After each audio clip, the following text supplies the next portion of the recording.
Welcome to our channel. Today we how to authorize Trello boards for dropshipping inventory planning, beginner guide step by step clearly.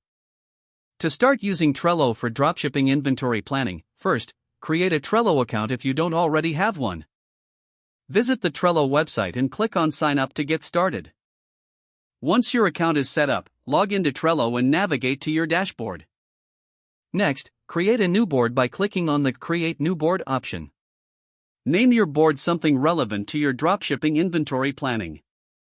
Choose a background color or image that makes the board visually appealing to you. Now, you'll need to add lists to your board. Consider adding lists for incoming products, current inventory, and products to reorder. Within each list, you can create cards for individual products. Click on Add a card under each list to input your product details. In the card description, include important information like SKU, supplier, and current stock levels.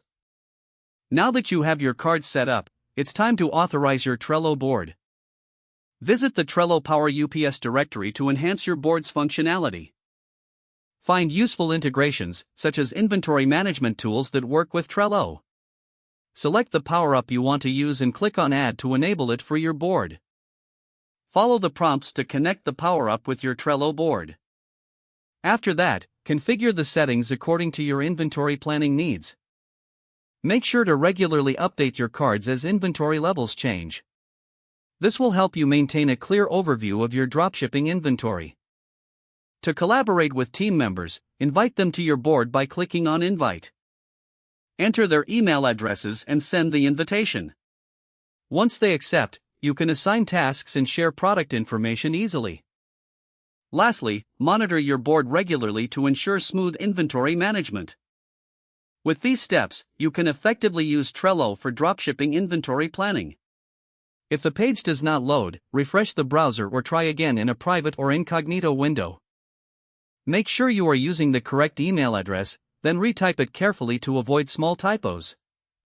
If your password is not accepted, use the reset option and create a new strong password you can remember. Check your spam folder for verification or security emails, then complete any requested confirmation steps. Don't forget to like this video and subscribe to our channel for more step-by-step tech guides.